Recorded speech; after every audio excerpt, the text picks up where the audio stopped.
tous et bienvenue dans une nouvelle vidéo tutoriel dédiée à Photoshop. Aujourd'hui on part sur une vidéo qui est tirée d'une de mes formations complètes où j'avais fait une astuce sur comment transformer une photographie en dessin.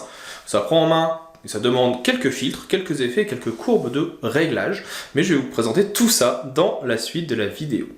Si jamais vous voulez le tutoriel complet, il est dans la description, là juste en dessous. Si vous voulez d'autres tutoriels photomontage, c'est indiqué juste là dans les petites fiches. Et puis si vous avez d'autres demandes ou d'autres besoins spécifiques, vous m'envoyez un mail, un petit commentaire, ce que vous voulez sur les réseaux sociaux, et moi je fais ce qu'il faut pour vous le proposer. Donc voilà pour cette petite introduction, on va pas attendre plus longtemps, on attaque tout de suite le reste de la formation.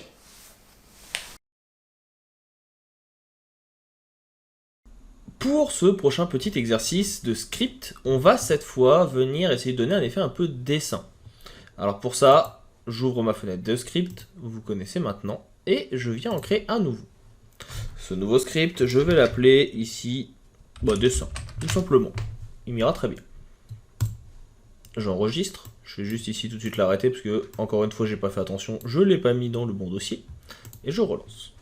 Je commence par faire un CTRL-J pour avoir un calque 1 ici, et je vais faire, clic droit, convertir en objet dynamique. Je vais faire une copie avec un CTRL-J. Je vais renommer celui-ci line, qui sera en fait mes contours. Et celui-ci, hop là, non pas ici avec un effet de texte, on va l'appeler tout simplement base. Ça permettra qu'on les retrouve plus facilement. Comme j'ai expliqué dans une des vidéos précédentes, le logiciel va venir s'intéresser au nom des fichiers pour pouvoir réaliser les scripts. Sur celui qui est au-dessus, line, on va venir ajouter quelques petits filtres. On va par exemple commencer ici par déjà le mettre en noir et blanc. Je viens donc dans Image, Réglages, et ici j'ai noir et blanc. Raccourci Alt, majuscule, CTRL B. Le fait de cliquer dessus ici va vous permettre de venir aussi modifier donc les contrastes. Ça peut être intéressant de jouer sur les contrastes suivant ce que vous voulez faire ressortir par la suite. Donc là, je vous laisse tester. À vous de définir ce qui vous intéresse le plus. Je clique sur OK. Là, c'est mon premier filtre. Je vais ensuite venir faire un autre filtre en venant ici donc dans Filtre, Galerie des filtres. Et on va venir choisir Contour postérisé. Alors là, vous ne voyez pas très bien, je vais dézoomer pour vous montrer. Mais le contour postérisé, il va permettre de donner ici un effet coloré, enfin plutôt un effet ici en relief, un petit peu justement postérisé comme ils disent, qui va donner un grain un peu comics des années 60 à notre photo. Vous pouvez ici venir modifier l'épaisseur, qui va rendre votre trait plus ou moins épais. Ici l'intensité, qui va rendre ici encore une fois plus ou moins sombre les zones. Et la postérisation, comme vous le voyez, qui va modifier l'effet dans le fond, qui va donner plus ou moins de couleur. Donc là par exemple, je vais mettre la postérisation à fond. Je vais venir ici me mettre sur une intensité qui va être à 2, et en termes d'épaisseur, on peut avoir quelque chose qui soit un petit peu plus doux. Vous pouvez faire un essai avant-après, vous voyez tout de suite que ça va ajouter donc du contour. Sur vos photos, ça pourra être un petit peu différent. Mais comme on a fait un calque dynamique, il sera toujours possible de venir le remodifier par la suite. Je clique sur OK. Et je vais venir aussi ajouter un filtre de seuil. Donc dans Image Réglage, ici vous avez seuil. Je ne vais pas vous mentir, c'est peut-être un des rares cas où vous allez l'utiliser. Le seuil, pour faire simple, il va prendre en fait l'histogramme de votre photo et diviser en deux celle-ci. Tout ce qui va être avant le 128e pixel sera de couleur noire, tout ce qui sera après sera de couleur blanche. Et vous pouvez venir définir ce qui doit être plus ou moins blanc. Et là en faisant aux alentours de 20-30, vous voyez qu'on peut voir ici la possibilité de faire ressortir les noirs pour avoir des contours. Donc là si je clique sur OK, et que maintenant je me mets ici en produit, vous voyez que ça fait ressortir tout simplement les contours. Alors, vous pouvez essayer avec d'autres pour voir ce qui vous plaît le plus, mais produit en général je sais que ça marche plutôt bien. Il sera toujours possible de venir le modifier par la suite, on verra ça après. On va maintenant venir sur base, et on va venir aussi mettre un petit filtre. Ce filtre, il est ici, dans Galerie des filtres, et on va venir mettre découpage. Découpage, il va permettre de modifier le nombre de couleurs de votre photo.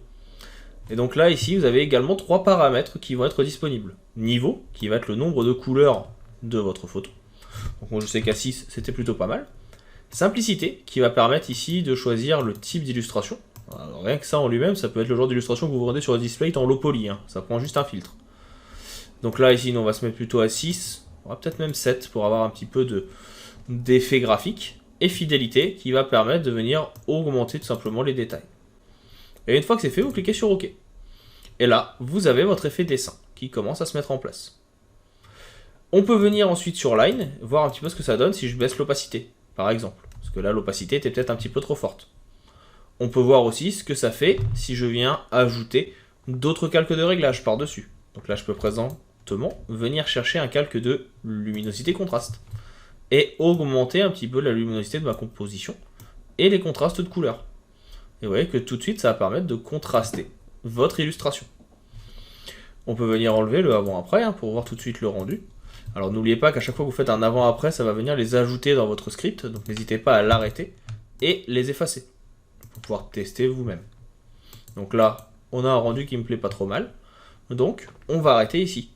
On a notre filtre qui est enregistré, il est bien dans le dessin, vous voyez qu'il n'est pas hyper long, c'est pas quelque chose qui prend des heures, mais on va pouvoir venir essayer avec d'autres photos. Je vais par exemple aller chercher la photo avec la petite main qu'on avait déjà utilisée et qu'on reverra dans d'autres vidéos et voir ce que ça donne. On va lancer ici donc dessin et je clique. Et automatiquement l'effet se met en place et on a donc notre effet de dessin qui apparaît. Si ça ne nous plaît pas, on peut toujours venir modifier des éléments. Donc là je peux très bien venir modifier le noir et blanc qui va permettre d'avoir plus ou moins de contraste. Donc là vous voyez, si j'augmente le jaune, si je clique sur OK, j'ai un peu plus de contraste. Si je viens dans mon seuil, ici, pour les contours, je vais pouvoir venir délimiter si je veux plus d'ombre ou non, si je veux un effet un peu plus comics. Et donc là, juste en jouant sur le seuil, ça va changer la composition. Si je veux plus d'effets de découpe, je reviens dans Galerie d'effets de filtre. Je viens augmenter par exemple mon niveau de simplicité. Je peux me passer par exemple à 9. Et donc là, on va avoir quelque chose qui va être très abstrait. A l'inverse, si je viens ici, toujours dans la galerie, avoir un niveau qui sera donc toujours à 6, mais un niveau de simplicité qui sera peut-être à 5, et on va avoir quelque chose qui va être un peu plus réaliste. Et bien sûr, vous pouvez toujours venir modifier vos effets pour avoir quelque chose qui vous convient. Et vous voyez que ça va assez vite. On peut tester avec d'autres modes, peut-être que vous voulez avoir un effet teinté, et là vous voyez, très rapidement, ça vient modifier la teinte de la composition. Ça fait des couleurs un petit peu pop art, inspirées ça y est, j'ai perdu son nom, de Andy Warhol, ou des affiches psychédéliques, c'est le nom que je cherchais. Et donc là, vous voyez que on peut tester pas mal de petites choses, suivant ce qui nous intéresse. Mais au moins, on a notre base maintenant, qui est mise en place, et qu'on peut utiliser.